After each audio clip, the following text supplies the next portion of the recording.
আজকে আবার চলে এলাম তোমাদের সমতল চ্যাপ্টার নিয়ে। আগের দিন সমতল চ্যাপ্টারে অতি সংক্ষিপ্ত অঙ্কগুলো তোমরা করে নিয়েছো। নিশ্চয়ই অতি সংক্ষিপ্ত অঙ্কগুলো করে নেওয়ার সঙ্গে সঙ্গে তোমাদের কনসেপ্ট কিছুটা ক্লিয়ার হয়ে গেছে। এখন আমরা দেখব সংক্ষিপ্ত উত্তরধর্মী প্রশ্নগুলো কিভাবে করতে হবে। দেখো, এখানে সংক্ষিপ্ত একের যে প্রশ্নটা রয়েছে, পি একটা বিন্দু দেওয়া আছে, পি বিন্দু থেকে একটা সমতলের ওপর অঙ্কিত অভিলম্বের পাদবিন্দু স্থানাঙ্ক নির্ণয় করতে। তো এই ক্ষেত্রে আমি বলবো যে সবসময় এখানে একটা রাফ চিত্র অঙ্কন করে নেবে, অবশ্যই রাফ চিত্রটা অঙ্কন করবে। তাহলে একটা সমতল আছে, একটা সমতলের উপর একটা বিন্দু পি থেকে একটা লম্ব, ঠিক আছে, সমতলের উপরে পি বিন্দু, পি হচ্ছে 3, 2, 1, 3, 2, 1 বিন্দু থেকে সমতলের উপর লম্ব। সমতলটা হচ্ছে 2x - y plus z equal to 1 না plus 1 equal to 0। এটা হচ্ছে সমতলের সমীকরণ, 2x - y plus z plus 1 সমান 0। এখন প্রশ্নটা হচ্ছে পি বিন্দু থেকে পাদবিন্দু, মানে হচ্ছে এটা পাদবিন্দু, এটাকে যদি আমরা কিউ বলি তাহলে কিউটা হচ্ছে অভিলম্বের পাদবিন্দু স্থানাঙ্ক নির্ণয় করতে হবে। আর অভিলম্বের পাদবিন্দু দূরত্বটা নির্ণয় করতে হবে, মানে পি কিউ কত বের করতে হবে। আর সমতল সাপেক্ষে পি বিন্দুর প্রতিবিম্ব বিন্দু, মানে পি এর প্রতিবিম্ব বিন্দু, মানে এখান থেকে যতটা দূরে পি এর প্রতিবিম্ব বিন্দু স্থানাঙ্কটাও বের করতে হবে। যাই হোক, আমরা একটা একটা করে প্রশ্নের উত্তর দেব। তো আমাদের সংক্ষিপ্ত একটা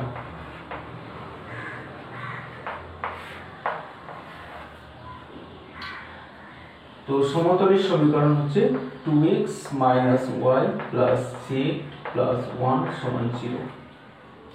পি বিন্দু স্থানাঙ্ক দেওয়া আছে 3, 2, 1। এখন সমতলের অভিলম্বটা একটা সমতলের উপর, তো পি কিউটা সমতলের উপর লম্বভাবে আছে, তাই না? তাহলে সমতলের সঙ্গে পি কিউটা হচ্ছে অভিলম্ব আছে, তাহলে পি কিউ সরলরেখার দিক অনুপাত।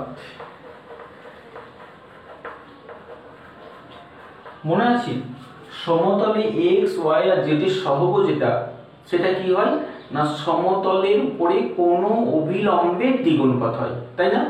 তাহলে সমতলের x, y, z এর যে সহগ আছে সেটা নিশ্চয়ই পি কিউ এরও দিক অনুপাত হবে, কারণ পি কিউটা সমতলের উপর অভিলম্বভাবে আছে, মানে লম্বভাবে আছে। তাহলে পি কিউ এর দিক অনুপাত হবে 2 - 1, 1। তাহলে দেখো, আমরা পি কিউ সরলরেখার উপর একটা বিন্দু পেয়ে গেলাম আর দিক অনুপাত পেয়ে গেলাম। তাহলে কোনো সরলরেখার উপর বিন্দু আর দিক অনুপাত দেওয়া থাকলে আমরা সরলরেখার সমীকরণ বের করতে পারবো, তাই না? তাহলে পি কিউ সরলরেখার সমীকরণ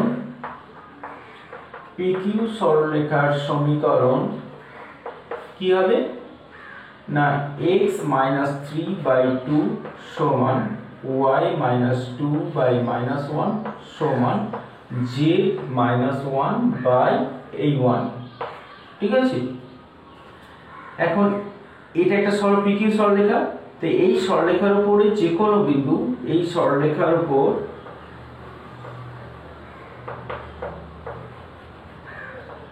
যে কোনো বিন্দু কিভাবে নিতে পারি মনে আছে?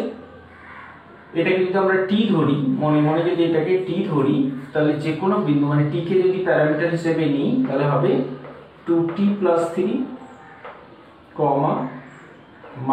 -t + 2, t + 1, যেখানে টিটাকে আমরা একটা প্যারামিটার হিসেবে নিলাম।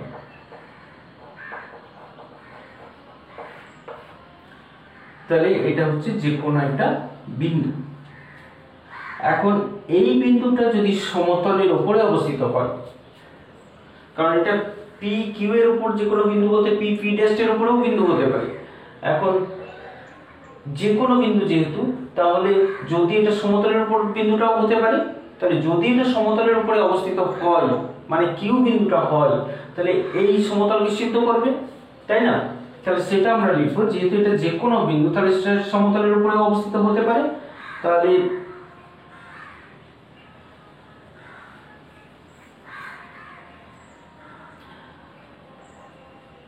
এখানে আমরা 1 নম্বর দিচ্ছি। তাহলে 1 নং সমতলের উপর বিন্দুটি বসিয়ে পাই। তাহলে 1 নম্বর সমতলের উপর বিন্দুটাকে বসিয়ে দিচ্ছি। তাহলে 2 × 2t + 3 plus minus t + 2 plus t + 1 plus 1 সমান হচ্ছে 0। এখান থেকে আমরা t এর মানটা বের করে নেব। তাহলে 4t + 6 plus t - 2 plus t + 1 plus 1 সমান 0।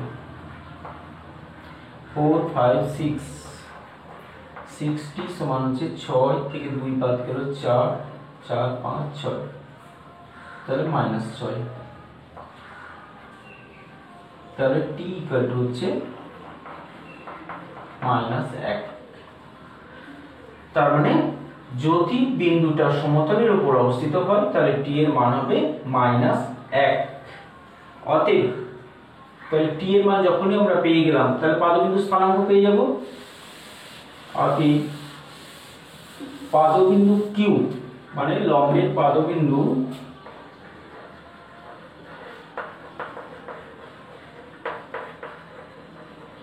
q এর স্থানাঙ্ক কত হবে? এখানে আমরা t এর মানটা -1 বসিয়ে দেব। তাহলে -1 বসালে পাচ্ছি আমরা 2, তাহলে 1 কমা এখানে -1 বসাচ্ছি 3 কমা এখানে -1 বসাচ্ছি, তাহলে 0। এটা হলো আমাদের q বিন্দু স্থানাঙ্ক বা লম্বের পাদবিন্দু স্থানাঙ্ক। এরপর আমরা কি করব? বলেছে যে অভিলম্বের পাদবিন্দু p এর দূরত্ব বের করতে বলেছে।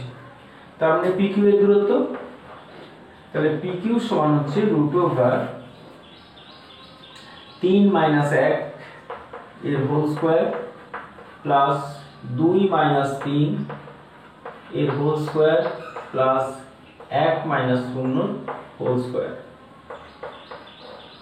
তাহলে 2 এর স্কয়ার মানে 4 1 1, তার মানে √6 একক হলো 2 নম্বর প্রশ্ন। 3 নম্বর প্রশ্নতে আছে p বিন্দু প্রতিবিম্ব বিন্দু স্থানাঙ্ক নির্ণয় করো। তাহলে মনে করি p বিন্দুর প্রতিবিম্ব p' এর স্থানাঙ্ক x1 y1 z1, ঠিক আছে? তাহলে p' এর মধ্যবিন্দু হবে q। তাহলে এখান থেকে আমরা পাবো অতএব 3 + x1/2 সমান হচ্ছে q বিন্দু 1। এটা একটা সমীকরণ থেকে আমরা x1 পেয়ে যাব। তারপরে পাবো আমরা 2 + x2 y1/2, এটা সমান পাবো আমরা 3। তাহলে এটা থেকে একটা সমীকরণ পেয়ে যাব। আর একটা বিন্দু হচ্ছে 1 + z1/2 সমান হচ্ছে 0।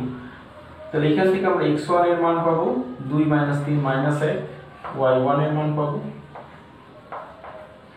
6 - 2 মানে 4, আর z1 এর মান পাবো -1। তার মানে আমরা প্রতিবিম্ব বিন্দু স্থানাঙ্ক p' এর স্থানাঙ্ক পেয়ে গেলাম কত -1,4,-1। ঠিক আছে, তাহলে উত্তরটা ঠিকভাবে লিখে দিলেই হয়ে যাবে। তারপরে দেখো সংক্ষিপ্ত 2 এর অঙ্কটা। তো 2 এর অঙ্কটা কেন সমতল চ্যাপ্টারে দিয়েছে আমি জানি না। তো এই অঙ্কটা তোমরা প্রথমে ত্রিভুজটা দেখো, এখানে যে ত্রিভুজটা দিয়েছে ত্রিভুজটা সমকোণী ত্রিভুজ। যদি ত্রিভুজটা সমকোণী ত্রিভুজ হয় তাহলে আমরা জানি অতিভুজের মধ্যবিন্দুতে পরিকেন্দ্র অবস্থান হয়। তাহলে মধ্যবিন্দু স্থানাঙ্ক বার করে আমরা পরিকেন্দ্রটা বের করে নিতে পারবো। যদি এটা সমকোণী ত্রিভুজ না হয় তাহলে ধরে নেব যে এটাই পরিকেন্দ্র বটে, তাই না? যে পরিকেন্দ্রটা দেওয়া আছে ধরে নেব ওটাই পরিকেন্দ্র বটে। তারপর ওইটা থেকে এ বিন্দুর দূরত্ব, ওটা থেকে বি বিন্দুর দূরত্ব, ওটা থেকে সি বিন্দুর দূরত্ব বের করব। তিনটে দূরত্ব যদি একই বেরোয় তাহলে আমরা নিশ্চিন্তে বলে দেবো যে হ্যাঁ ওটাই পরিকেন্দ্র। আর যদি কোনো একটা দূরত্ব কম বা বেশি হয় তাহলে ওটা পরিকেন্দ্র নয়। প্রমাণ করতে বলেছে, তাহলে আমরা ওইভাবেই দেখিয়ে দেব যে তিনটে দূরত্ব সমান বেরোচ্ছে অতএব পরিকেন্দ্র। ঠিক আছে, সমতলের সঙ্গে অঙ্কটার কোনো সম্পর্ক আছে বলে আমার মনে হচ্ছে না। তারপরে দেখো 3 নম্বরে যে অঙ্কটা দিয়েছি, দুটো বিন্দু দিয়েছে, দিয়ে বলেছে x অক্ষ, y অক্ষ আর z অক্ষের সমান্তরাল সমীকরণগুলো নির্ণয় করতে। তো এই প্রসঙ্গে আমার একটা কথা আগে বলা হয়নি, তোমরা এটা নোট করে রাখো। সমতলের সাধারণ আকার ছিল ax plus by plus cz plus d equal to 0। তো এখানে a যদি 0 হয় তাহলে কি হয়? এখানেও সরলরেখার সঙ্গে মিল আছে, আমি সরলরেখার সঙ্গে আগে বলছি।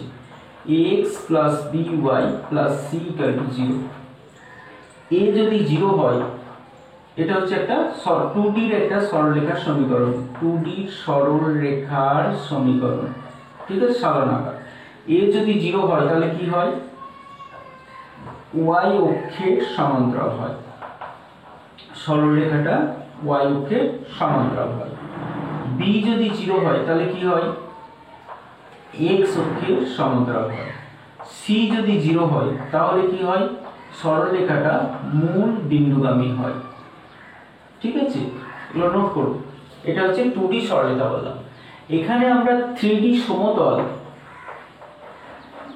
এমনিতেই 3D সমতল, এখানে a সমান 0 হলে যেটা সমীকরণ থাকছে মানে by plus cz plus d equal to 0, এটা হবে x অক্ষের, এটা x অক্ষের সমান্তরাল, এটা y অক্ষের সমান্তরাল। x 0 হলে মানে a 0 হলে পরে x অক্ষের সমান্তরাল, আর b 0 হলে পরে b 0 মানে y থাকছে না, এটা হচ্ছে y অক্ষের সমান্তরাল, ax plus c সমান 0। ঠিক আছে, তাহলে a 0 হলে x অক্ষের সমান্তরাল, b 0 হলে y অক্ষের সমান্তরাল, c যদি 0 হয় তাহলে z অক্ষের সমান্তরাল, আর যদি d 0 হয় তাহলে মূল বিন্দুগামী হবে। সমতলটা মূল বিন্দুর উপর দিয়ে যাবে। ঠিক আছে, সরলরেখার সঙ্গে এখানেও একটা মিল দেখিয়ে দিলাম। তাহলে আমাদের 3 এর যে প্রশ্নটা আছে, 3,1,1 একটা বিন্দু দেওয়া আছে, আর একটা বিন্দু দেওয়া আছে 1,-2,3। এই দুটো বিন্দুর উপর দিয়ে যাচ্ছে x অক্ষের সমান্তরাল সরলরেখা। তাহলে x অক্ষের সমান্তরাল সরলরেখা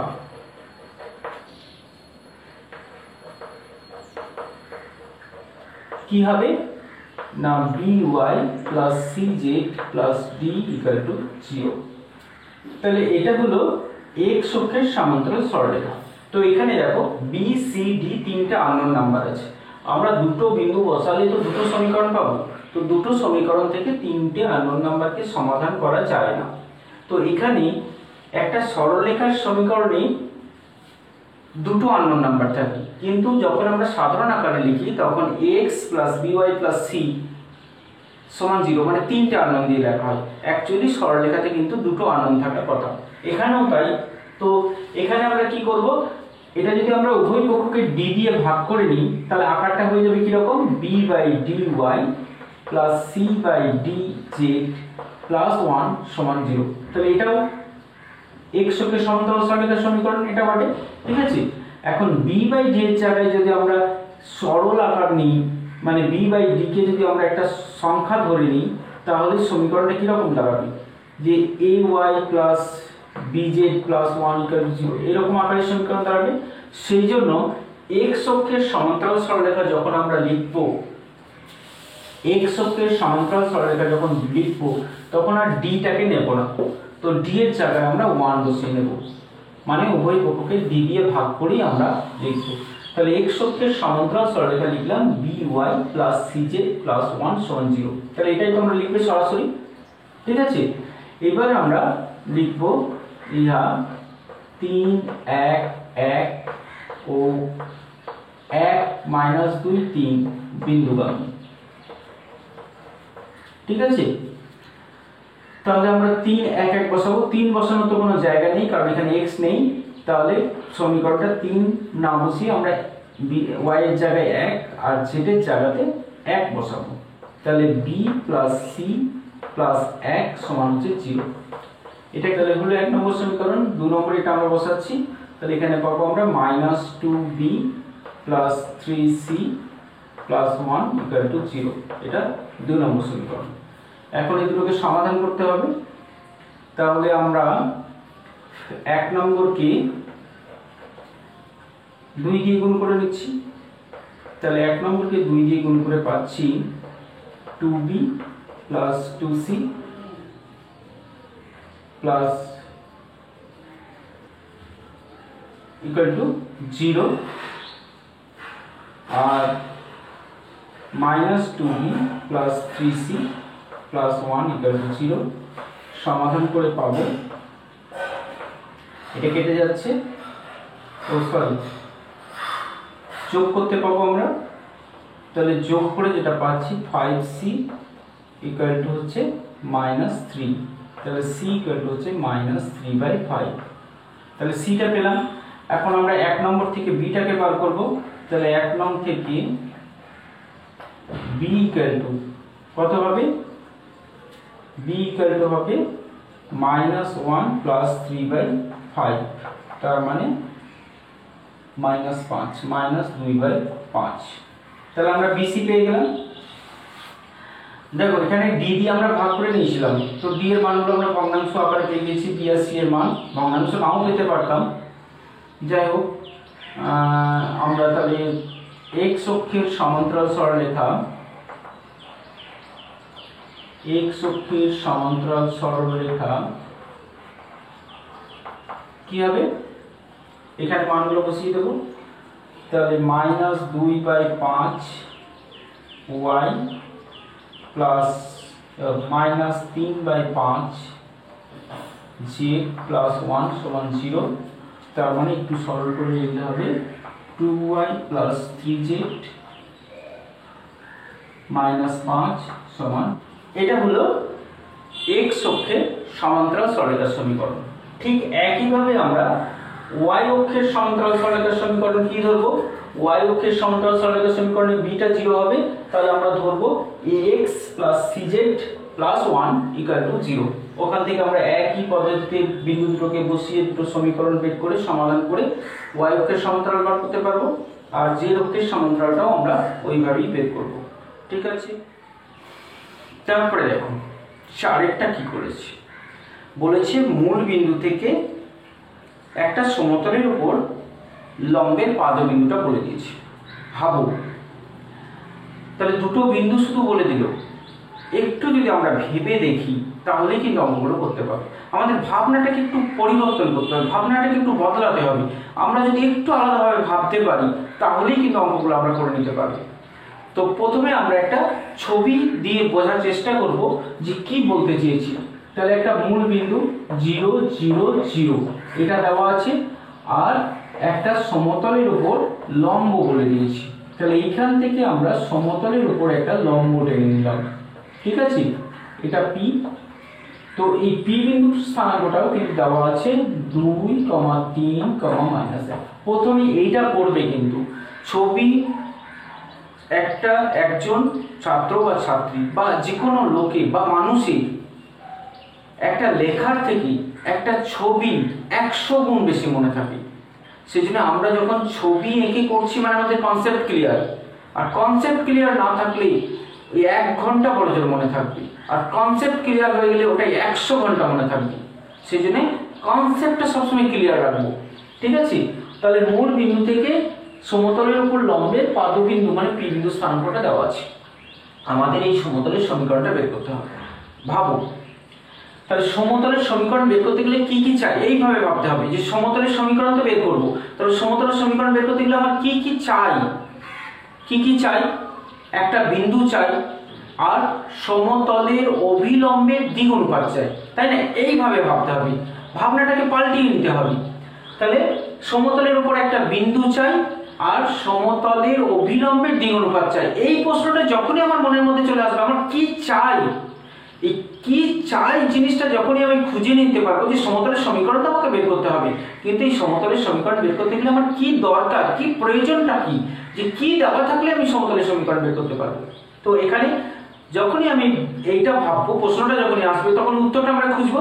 তো উত্তরটা আমরা খুঁজে কি দেখতে পাচ্ছি, যদি একটা সমতলের উপর বিন্দু পেয়ে যাই আর যদি সমতলের উপর কোনো লম্বের দিক অনুপাত পেয়ে যাই, তাহলেই আমরা সমতলের সমীকরণ বের করতে পারবো। হ্যাঁ, এইটা কিন্তু আমাদের কনসেপ্টের মধ্যে রাখতে হবে যে সমতলের সমীকরণ কিন্তু দিক অনুপাত আর বিন্দু থেকে পাই এই আকারটাতে x y - y1 plus c × z - z1 = 0। তো এই আকারে x1 y1 z1টা হচ্ছে বিন্দু, আর a b c হচ্ছে সমতলের অভিলম্বের দিক অনুপাত। সমতলের দিক অনুপাত কিন্তু কখনোই যেন না বলবে, তাহলে সমতলের অভিলম্বের দিক অনুপাত। তো আমরা যদি ছবিটার দিকে একবার তাকিয়ে দেখি, সমতলের উপর একটা বিন্দু তো দেওয়াই রয়েছে, তাহলে আমরা x1 y1 z1 হয়েই গেল। আর কি দরকার, abc মানে সমতলের অভিলম্বের দিক অনুপাত। ভালো করে তাকিয়ে দেখো, ওপিটা তো সমতলের উপর অভিলম্ব, তাহলে ওপির উপরে তো দুটো বিন্দু পটপট করছে, তাই না? এই একটা বিন্দু একটা বিন্দু, তাহলে দুটো বিন্দু থেকে তো আমরা দিক অনুপাত বের করে নিতেই পারি। তাহলে আমরা দিক অনুপাতটা দুটো বিন্দু থেকে বের করে নিতে পারবো। আর x1 y1 z1 পরিষ্কার দেওয়া রয়েছে, তাহলে সমতলের সমীকরণ করে ফেলতে পারবো। ঠিক আছে, আমি আর কিচ্ছু বললাম না। তারপরে পাঁচেরটা তো এর আগে আমরা এমসিকিউতে করে এসেছি, অতি সংক্ষিপ্ততে করে এসেছি, খুব সহজ অঙ্ক। এবং তোমরা এতক্ষণে তোমাদের যদি মনে থাকে তো ভালোই, না হলে কোনখানটায় করে এসেছি তোমরা আরেকবার খুঁজে দেখে নিজে করে নেবে। ঠিক আছে, আমি কিছু বলছি না। তারপরে দেখো ছয়েরটাতে দুটো বিন্দু দেওয়া আছে একটা সমতলের উপরে, আর অন্য আরেকটা সমতল দেওয়া আছে যেটা প্রথম সমতলের উপর লম্বভাবে আছে। মানে এই দুটো বিন্দু দিয়ে একটা সমতল গেছে, আর এই সমতলের উপর এই সমতলটা লম্বভাবে আছে। এইখান থেকে আমাদের যে দুটো বিন্দুর উপর দিয়ে সমতলটা গেছে সেই সমতলের সমীকরণটা বের করতে বলেছে। তাহলে একটু ভাবো, একটা সমতলের সমীকরণ বের করতে বলেছে। সমতলের সমীকরণ বের করতে গেলে সরাসরি সমতলের উপর যদি তিনটে বিন্দু পেয়ে যায় তো ভালো, তিনটে বিন্দু দিয়ে সরাসরি সমতলের সমীকরণ বের করবো। না হয় আমাদের একটা বিন্দু দিয়ে সমতলের সমীকরণের একটা ফর্ম আছে, যদি একটা বিন্দু আর দিক অনুপাত দেওয়া থাকে। ঠিক আছে, কিন্তু দুটো বিন্দু দিয়ে সমতলের কোনো সমীকরণের আকার আমাদের হাতে নেই। তাহলে আমরা কি করব, তিনটে বিন্দু দেয়নি, একটা বিন্দু আর দিক অনুপাতটা যদি পেতাম তো ভালো, পাইনি তো বিন্দু তো আর ধরে নেওয়ার উপায় নেই। তাহলে আমরা এখানে কি করব, দিক অনুপাতটা ধরে নিচ্ছি। তাহলে ধরি সমতলের দিক অনুপাত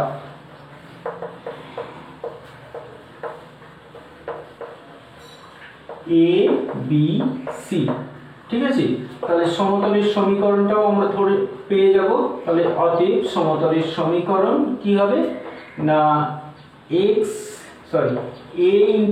x - x1।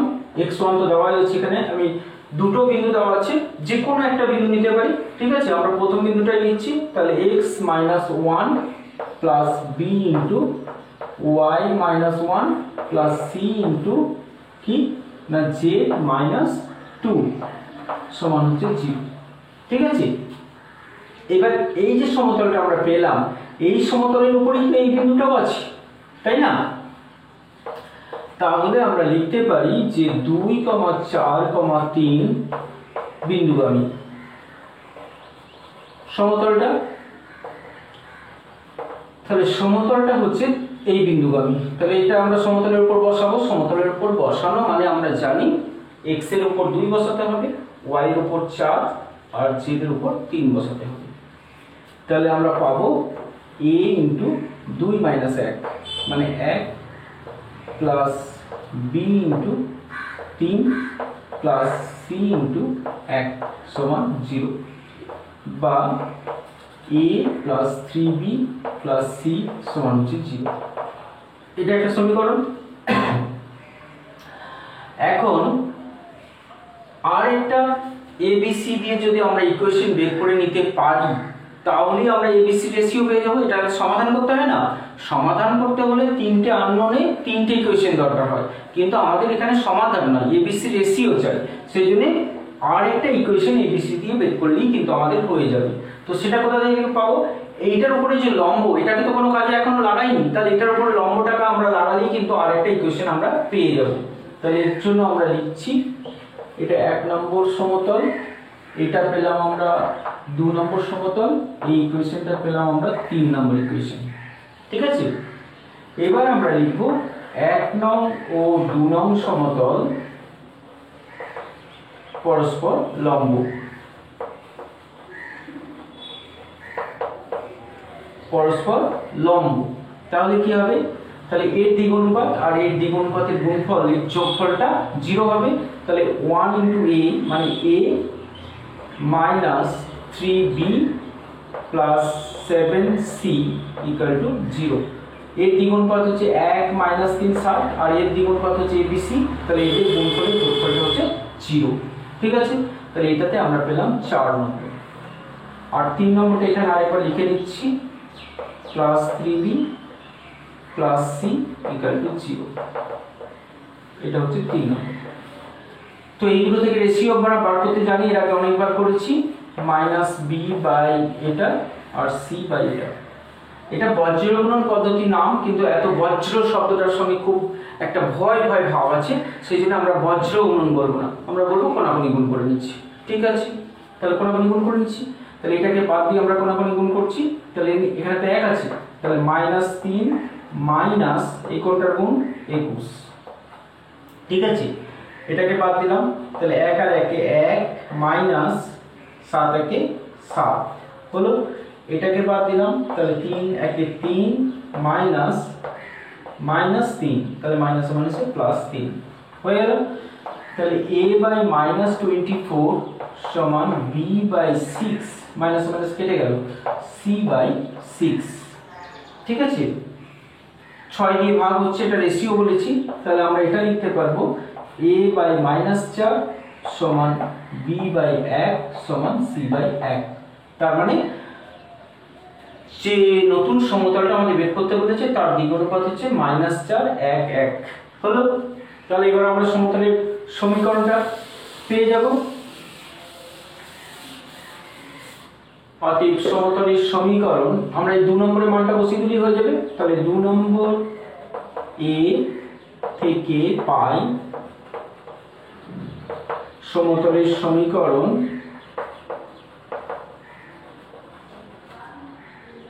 a মানে -4 ইন্টু x - 1 প্লাস b মানে হচ্ছে 1 into y - 1 plus 1 into z - 2 সমান 0 বা -4x plus 4 plus y - 1 plus z - 2 সমান 0 বা -4x plus y plus z আর এটাতে হচ্ছে 1, তার মানে -1।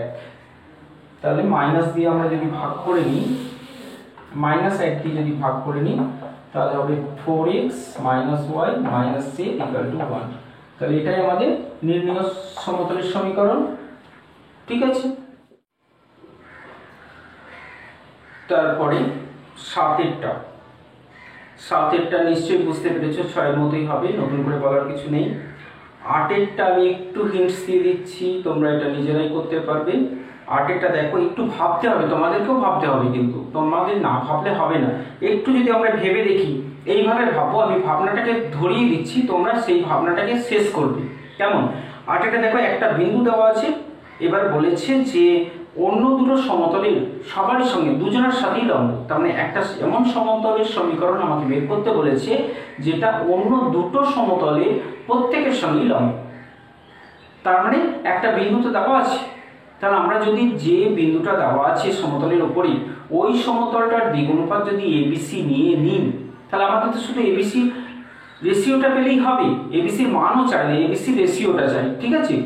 তো এবিসি একটা দ্বিগুণফল, দ্বিতীয় যে সমতলটা দেওয়া আছে তার দ্বিগুণফল আমরা সমতলের অভিলম্বের দ্বিগুণফল আমরা ওখান থেকে পেয়ে যাব। তাহলে ওই দুটোর গুণফলের যোগফল 0, তার মানে একটা এবিসি দিয়ে ইকুয়েশন পেয়ে যাব। আর 3 নম্বর যে সমতলটা দেওয়া আছে সেখানের সঙ্গেও এবিসি লম্বভাবে আছে, মানে ওখানেও দ্বিগুণফলগুলোর গুণফলের যোগফল 0। তাহলে এবিসি দিয়ে আমরা দুটো ইকুয়েশন পেয়ে যাচ্ছি। আমরা এবিসি রেশিওটা বজ্র গুণন না কোনাকুনি গুণ করে বের করে নেব। কেমন হবে? নিশ্চয়ই। 9টা দেখো, 9টা কি করেছি, 9টা বলেছে যে 3টে ইকুয়েশন দিয়েছে, দিয়ে বলেছে এটা এক্স ওয়াই, প্রথমটা হচ্ছে এক্স ওয়াই সমতলের উপর লম্ব, দ্বিতীয় সমতলটা হচ্ছে ওয়াই জেড সমতলের উপর লম্ব। তো এখন এক্স ওয়াই সমতলের উপর লম্ব, এক্স ওয়াই সমতলের সমীকরণ কি হয়? জেড ইকুয়াল টু 0, তাহলে এর দ্বিগুণপাত কি হবে? এর দ্বিগুণপাত কি হবে? জেড ইকুয়াল টু 0, এর দ্বিগুণপাতটা হবে জেড ইকুয়াল টু 0, মানে জেড এর শুধু 1 আছে, তার মানে 0 0 1, তাই না? তো 0 0 1, আর যে সরলরেখাটা দেওয়া আছে প্রথমটা সেটা হচ্ছে এ, তার দ্বিগুণপাত কত হচ্ছে ভালো করে তাকিয়ে দেখো, x এর সহগ হচ্ছে a, y সহগ হচ্ছে b, তার মানে তার দ্বিগুণপাতটা হচ্ছে a b 0। তাহলে গুণ করে যোগ করে কত পাবো? a * 0 প্লাস b * 0 প্লাস 0 * 1 সমান কত হচ্ছে? 0 প্লাস 0 প্লাস 0, তার মানে 0 হচ্ছে। তাহলে যেহেতু 0 হচ্ছে তার মানে এরা পরস্পর লম্ব। এইভাবে আমাদের তিনটে কি লম্ব প্রমাণ করতে পারবো। ঠিক আছে, তাহলে আমাদের 7 হয়ে গেল, 8 হয়ে গেল, 9 হয়ে গেল। 10এরটা মূল বিন্দুগামী সমতল, 3টে বিন্দু বলে দিয়েছি, তাহলে 3টে বিন্দু দিয়ে তো সমতলের সমীকরণ আমরা বার করতেই পারি। তাহলে 10এরটার জন্য কি করব আমরা? 3টে বিন্দু দিয়ে সমতলের সমীকরণ আমরা ডিটারমিনেন্ট আকার থেকে বের করতে পারবো। ঠিক আছে, তাহলে এখানে 3টে বিন্দু দেওয়া আছে, 3টে বিন্দু দিয়ে আমরা ডিটারমিনেন্ট আকারে সমীকরণ বের করে নেব। এবার ওর মধ্যেই তোমাদের 3টে আননোন নাম্বার ভরা আছে x y z, আর তার জন্য বলে দিয়েছে এটা মূল বিন্দুগামী। তাহলে যে সমীকরণটা আমরা পাবো, ডিটারমিনেন্টের মান বার করার পর যে সমীকরণটা পাবো, সেই সমীকরণে কি করব? x y z এর জায়গায় আমরা মূল বিন্দুগুলো বসিয়ে দেবো, দিয়ে দেখবো যেটা প্রমাণ করতে বলেছে সেটা আসছে কিনা। নিশ্চয়ই চলে আসবে।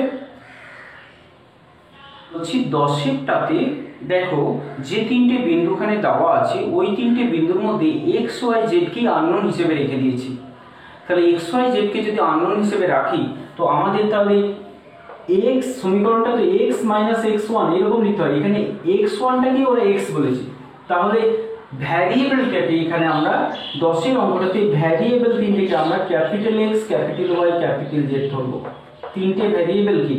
তার মানে x মাইনাস এইরকম লিখবো, capital Y minus Z minus capital X, capital variable 3টেকে আমরা ক্যাপিটালে নেব, কারণ ওখানে যে 3টে পয়েন্ট দেওয়া আছে ওখানে আননোন নাম্বার হিসেবে x y z কে রেখে দিয়েছি, সেই জন্য আমরা ভ্যারিয়েবল 3টেকে ক্যাপিটাল হিসেবে নেব। তারপর মূল বিন্দুকে যখন বসাবো তখন এই ক্যাপিটাল 3টের জায়গাতেই কিন্তু বসাবো, তার মানে যে ওখানে আননোন নাম্বার হিসেবে x y z দেওয়া আছে ওটা কিন্তু সমীকরণের মধ্যেই থেকে যাবে। ঠিক আছে, ভুল হবে না নিশ্চয়ই। তারপরে দেখো 11টা একটা n ভেক্টর দেওয়া আছে, বলেছে n ভেক্টর অক্ষগুলোর সঙ্গে সমান কোণ উৎপন্ন করে। এই কথা একটু ভাবো, একটু ভাবলেই কিন্তু অঙ্কগুলো আমরা পেরে যাব। সমান কোণ উৎপন্ন করে, এই কথাটার মানেটা কি বলে দিল ওরা? সমান কোণ উৎপন্ন করে মানে cos θ cos থিটা 1 মানে থিটা 1 থিটা 2 মানে alpha equal to beta equal to gamma. তো প্রত্যেকই যদি থিটা হয় তাহলে cos আলফার মান cos বিটার মান cos গামার মান সমান মানে এল এম এন একই, তার মানে দিক অনুপাত 1 1 1। এই কথাটা একটু ঘুরিয়ে কিন্তু বলে দিল। তাহলে আমাদের একটু যদি ভেবে নিই তাহলে কিন্তু এটা আমরা পেয়ে যাব যে n ভেক্টরটা দিক অনুপাত হবে 1 1 1। ঠিক আছে, তাহলে n ভেক্টরটার মান বলে দিয়েছে 2√3। তাহলে n ভেক্টরটা সমান কোণ উৎপন্ন করে, তাহলে এর দিক অনুপাত হবে 1 1 1। তাহলে n ভেক্টরটা কি হবে তাহলে I 2 plus √3 I plus j plus k, এটা হবে n ভেক্টরটা। আর একটা বিন্দু বলে দেওয়া আছে, তাই না? তাহলে আমাদের বের করতে বলেছে ভেক্টর সমীকরণ আর কার্টেসীয় সমীকরণ। তাহলে যে বিন্দুটা দেওয়া আছে এই বিন্দুটার অবস্থান ভেক্টর হবে, অবস্থান ভেক্টর কি হবে I minus j plus 2k হলো। তাহলে এইটা হচ্ছে আমাদের a ভেক্টর আর এটা হচ্ছে n ভেক্টর, কারণ লম্বভাবে আছে বলেই গিয়েছে, সমতলের উপর লম্বভাবে আছে। তাহলে আমরা সমতলের সমীকরণ বের করতে গেলে ভেক্টর আকারে কি দরকার হয়? আগে প্রয়োজনটা হচ্ছে আমাদের প্রয়োজন কি দরকার? সমতলের সমীকরণ তো আমরা বের করব, কিন্তু সমতলের সমীকরণ বের করতে গেলে আমাদের কি দরকার? ভেক্টর আকারে কি দরকার হয় না, একটা বিন্দুর অবস্থান ভেক্টর দরকার হয়, আর ওই সমতলের উপর লম্বভাবে আছে এইরকম একটা ভেক্টর আমাদের দরকার হয়। তাহলে n ভেক্টরটা বলে দিয়েছে সমতলের উপর লম্বভাবে আছে, আর এই ভেক্টরটা অবস্থান ভেক্টর আমরা পেয়ে গেছি। তাহলে সমতলের সমীকরণটা হবে a dot n equal to r dot n equal to a dot n। তাহলে r dot n এর মানে হচ্ছে 2√3 into I plus j plus k cap সমান হচ্ছে a dot n। তার মানে 2√3 into I মানে 1 minus 1 plus 2 ডট প্রোডাক্ট করে দিলাম। তার মানে হচ্ছে 1 তো কেটে যাচ্ছে 4√3। তাহলে 2√3 কে যদি আমরা ওদিকে পাঠিয়ে দিই তাহলে r dot I plus j plus k cap সমান হচ্ছে 2। তাহলে এটাই আমাদের সমীকরণ ভেক্টর আকার। আর ভেক্টর আকার থেকে কার্টেসীয় আকার আমরা খুব সহজেই করতে পারি। সমতলে আমরা কার্টেসীয় থেকে ভেক্টর, ভেক্টর থেকে কার্টেসীয় আকার কি হবে না, এই r ভেক্টর মানে হচ্ছে কি xi yj zk, xi yj zk এর সঙ্গে এর ডট প্রোডাক্ট করলে আমরা কি পাবো xi into I তার মানে x, yj into j তার মানে y, আর kz এর সঙ্গে k তার মানে হচ্ছে z সমান হচ্ছে 2। তার মানে এইটা আমরা খুব সহজে বুঝে ফেলতে পারবো যে এই আকার থেকে কার্টেসীয় আকার করতে গেলে শুধু এই rj কে এর জায়গায় x y z বসিয়ে দিলেই কিন্তু হয়ে যায়। সহগগুলো যা থাকবে এখানে তাই থাকবে rj কে এর জায়গায়। এটা আমি একটা সহজ উপায় বলছি, হ্যাঁ, এটা পদ্ধতি নয়। rj কে এর জায়গায় x y z বসিয়ে দিলে আমরা ভেক্টর থেকে কার্টেসীয় চলে যাব। আবার যদি কার্টেসীয় দেওয়া থাকে একটা r ভেক্টর লিখে x y z এর জায়গায় i j কে বসিয়ে দিলেই কিন্তু হয়ে যাবে। ঠিক আছে, তাহলে 11 হয়ে গেল আমাদের। তাহলে আজকে এই পর্যন্তই রইল, বাকি যেগুলো রয়েছে আমরা পরের দিন শেষ করব।